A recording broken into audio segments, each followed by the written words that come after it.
Honourable Chairperson, sir, Honourable Chairperson, Madam, I've been allotted 18 minutes by my party, so I hope I'll be able to get the entire 18 minutes. I'm starting my stopwatch now.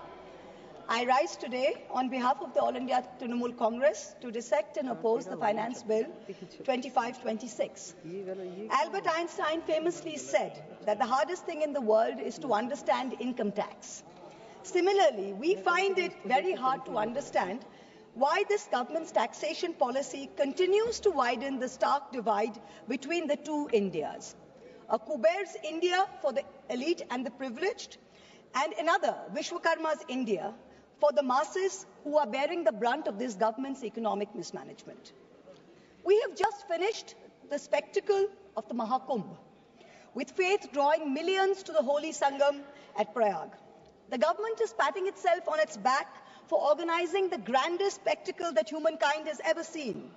It is a small concern that the same UP government who was unable to count the number of deaths in the Kumbh stampedes and give the country a number was magically able to insist that precisely 63 crore people had bathed in the river.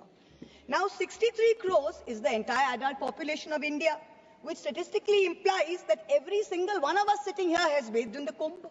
I certainly haven't bathed in the Kumbh. Most of us sitting around me have not bathed in the Kumbh. But this mirage continues. This great mirage is continuing. Similarly, much like the great taxation mirage that this government has created. In December 24, in response to a parliamentary question, the Finance Ministry provided certain crucial statistics on taxpayers in this country. What did we learn? We learned that there are 8 crore people in this country who filed taxes. But out of that, only 56 lakh people earn more than 15 lakhs per annum. These 56 lakh individuals, these are the engine of India's entrepreneurial and services economy. They are the only ones effectively paying direct income tax. Now with the new exemption structure, those earning up to 12.5 lakhs annually will pay zero tax. Let's be clear, income tax is leviable only on 56 lakh people out of 140 crore population. Yet, we have a massive income tax department with supernormal, snooping, police-like powers and unchecked discretion operating under the pretense of enforcement. What is the purpose of this?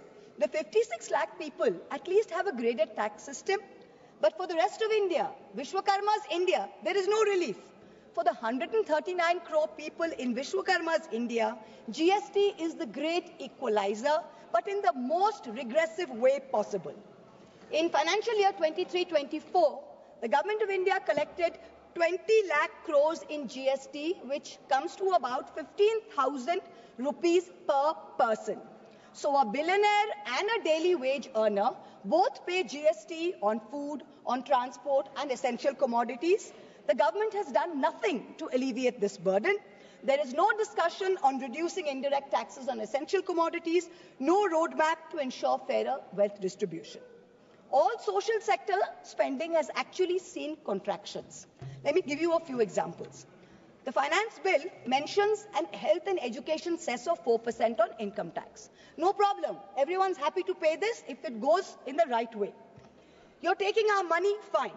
The Kothari Commission in 1966 had said that 6% of India's GDP must be spent on education. Successive national education policies, including NEP 2020, insisted 6% of GDP must be spent on education. What are we spending today? Around 4.5%. What is China spending? 6.2%. This government's own national health policy of 2017 said that public health must account for 2.5% of GDP. What is this government spending today in the last budget? 1.94%. We must be the only country with a declining spending in health. The last few years, we have come down from 2% to 1.94%. So, Madam Finance Minister, wherever you are, I hope you're listening to me. Taxpayers don't mind paying extra cess for health and education, but at least spend it. Give the country what it deserves. Food subsidies have been slashed even as inflation has bitten into rural households. Between January and December of 2024, rural inflation was 5.4%, a full 100 basis points higher than urban inflation. mainly driven by higher food prices. Manrega is still underfunded. Last year's allocation was 86,000 crores. This year's allocation is also 86,000 crores, even though there's higher demand.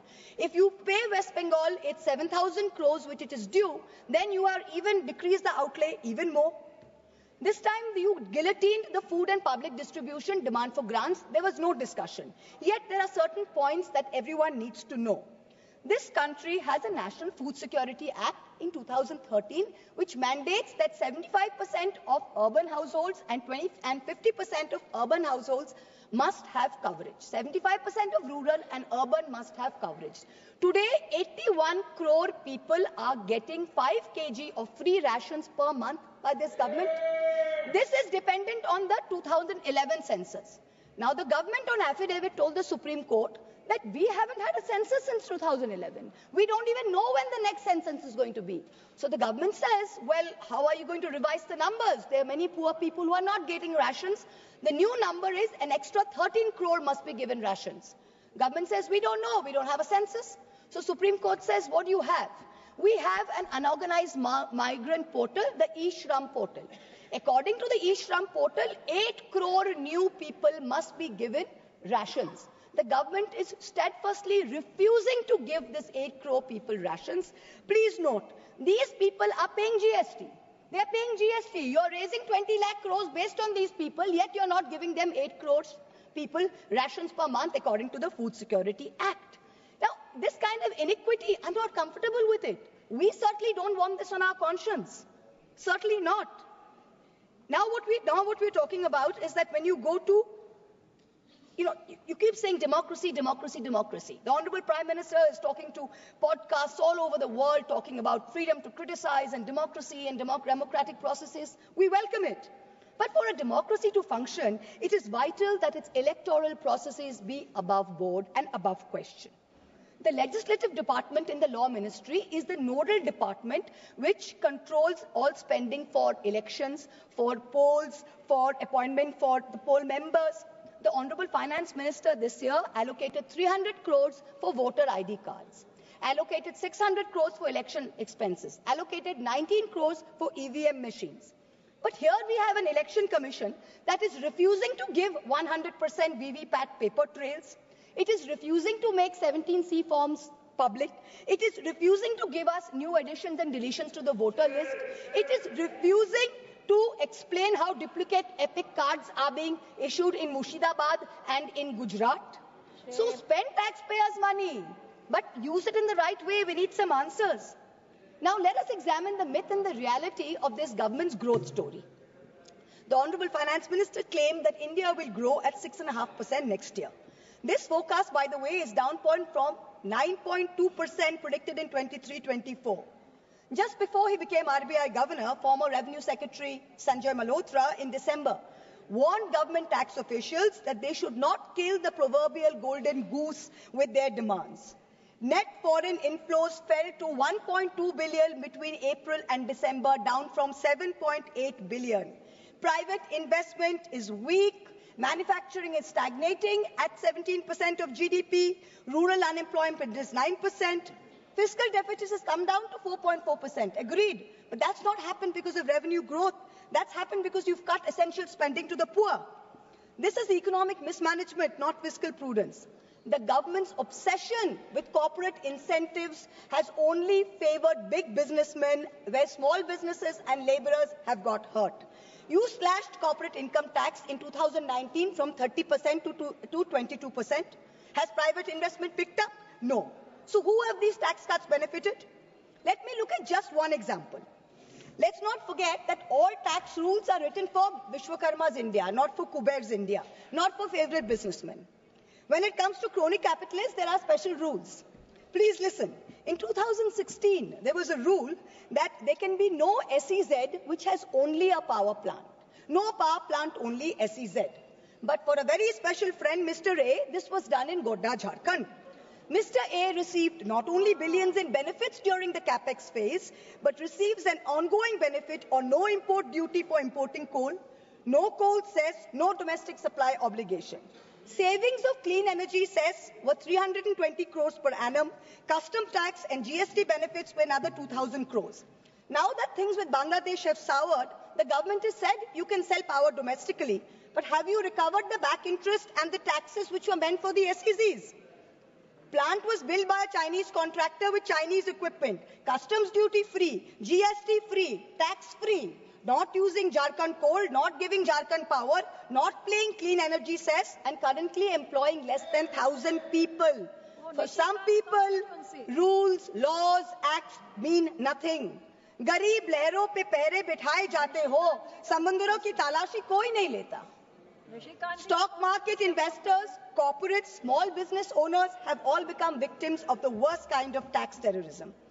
According to the last budget receipt of July 24, total income tax under dispute was 10.5 lakh crores. This figure has doubled from 5 lakh crores in 2015 to 10.5 lakh crores now in 23. So much for the promise of eliminating tax terrorism. When you're looking at the CBDT's Action Plan 24-25, it gives us data on pending appeals. It's telling us every year there are more pending appeals than appeals which are being disposed of. So what kind of dispute resolution are we managing? It is estimated that there are 6 lakh pending appeals today. The Indian IT tax department has followed an adversarial approach. It unnecessarily pursues all appeals at all levels, regardless of outcome. And all the department officials, there is absolutely no penalty on pursuing frivolous regulation. So, kahin bhi kuch bhi case laga do. There's bad drafting of tax laws, different interpretations.